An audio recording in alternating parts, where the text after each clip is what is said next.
عائلات نسبية، يا أهلا وسهلا.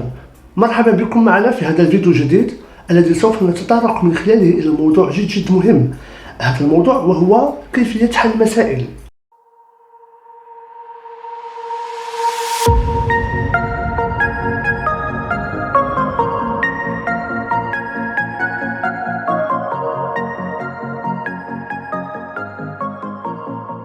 كما نعلم أن هناك العديد من التلاميذ الذين يعانون من هذا المجال، أي مجال حل المسائل، بالرغم من أننا نجد أغلب التلاميذ متمكنين من إنجاز العمليات، من حل أو الإجابة على أغلب الأسئلة في مادة الرياضيات، إلا أن هذا المجال أي مجال المسائل يعد عائقا مباشرا على التلاميذ.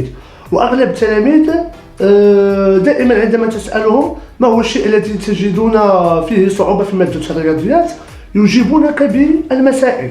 هل تعرفون لماذا؟ لأنه بكل بساطة المسائل تندرج ضمن الأسئلة الغير مباشرة، بحيث التلميذ يستعصى عليه الأمر أولا لفهم المسألة واستخراج المعطيات، ثم تركيب العملية التي سوف يجيب من خلالها على هذه المسألة، لأن التلميذ اعتاد على أمر واحد وهو الإجابة عن الأسئلة المباشرة.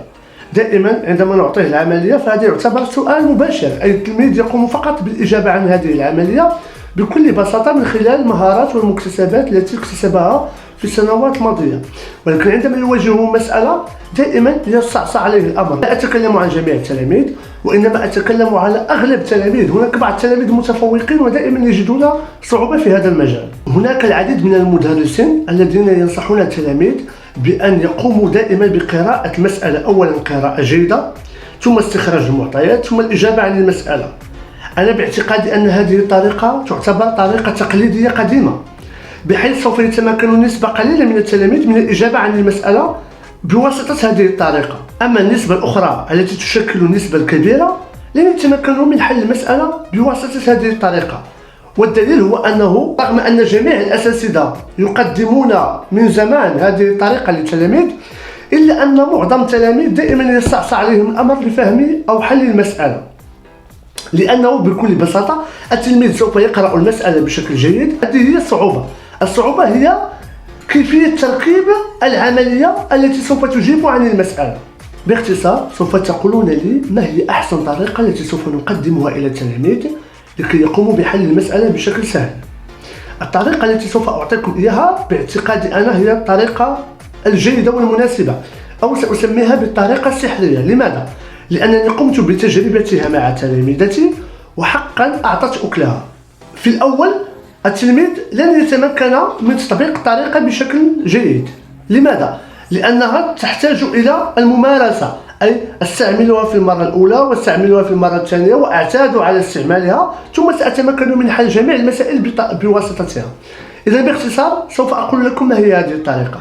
هذه الطريقة وهي قبل أن يقرأ التلميذ المسألة، تذكروا قبل أن يقرأ المسألة وقراءة المعطيات أو أي شيء يجب عليه أن يقوم بقراءة سؤال المسألة. دائما المسألة تضم سؤال في الآخر. السؤال يبدأ دائما بأحسب ما هي، كم تبقى. الأسئلة تبدأ بهذه الكلمات. إذا قام التلميذ بقراءة السؤال أولا سوف يعرف مباشرة ما هو الشيء المطلوب منه، ثم عندما سيذهب إلى المسألة سوف يقوم باستخراج تلك المعطيات التي هو في حاجة إليها لكي يقوم بالإجابة عن سؤال المسألة. وسوف أعطيكم على سبيل المثال مسألة وسأقوم بقراءة السؤال أولا. هناك مسألة قمت بتغطيتها وإظهار فقط السؤال لكي نقرأ السؤال مباشرة جميعا. أحسب المبلغ المؤدى من طرف الأب وكم بقي معه. قبل قراءتي للمسألة عرفت بأن الأب اشترى بعض الأشياء وكان معه مبلغ من المال. إذا يجب علينا أن نعرف ما هو المبلغ الذي كان مع الأب، ثم نعرف الأشياء التي اشتراها هذا الأب. إذا سنقرأ المسألة جميعا. اشترى أبو لكل من أبنائه ثلاثة ألعاب. ثمن اللعبة الأولى هو 3780 درهما، واللعبة الثانية ثمنها هو 9750 درهما، واللعبة الثالثة ثمنها هو 1500 درهما، علما أنه كان يتوفر على مبلغ قيمته 20000 درهما. إذا عرفنا المبلغ الذي كان مع الأب هو المبلغ الذي كان يتوفر عليه هو 20,000 درهما. ثم عرفنا الأشياء التي اشتراها الأب هي 3 ألعاب. بكل بساطة لكي نعرف المبلغ المؤدى من طرف الأب سنقوم فقط بجمع المبالغ التي قام بتأديتها الأب، وهي المبالغ التي اشترى بها 3 ألعاب، أي 3780 درهما زائد 9750 درهما زائد 1500 درهما ستعطينا كما ترون 15030 درهما. هذا هو المبلغ الذي قام الأب بتأديته. ولكن هناك سؤال آخر، كم بقي معه؟ أي المبلغ الذي بقي معه؟ أي أن الأب عندما قام بإعطاء 20,000 درهم، والمبلغ هو المبلغ الذي كان معه في الأول للبائع، البائع قام باقتطاع ثمن 3 ألعاب وهو 15030 درهما، وسوف يقوم بإعطائه المبلغ المتبقي. أي سنقوم بعملية الطرح. المبلغ الذي كان مع الأب ناقص مبلغ 3 ألعاب، المبلغ الإجمالي 3 ألعاب كما ترون 20,000 درهم ناقص 15030 درهما ستعطينا 4970 درهما. إذن هذه هي الطريقة التي أنصحكم بها، وأن تستمرون دائما بإنجازها أو بتطبيقها. دائما أطلب من الآباء أن يقوموا بشرح هذه الطريقة للتلاميذ، وأيضا أطلب من الأساتذة أن يعتمدوا على هذه الطريقة، لأن حقا قمت بتجربتها وكانت طريقة فعالة جدا.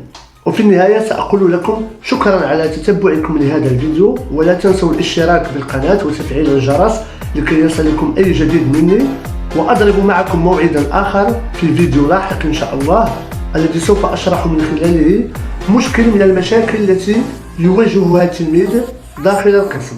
أشكركم جزيلا وأقول لكم وداعا.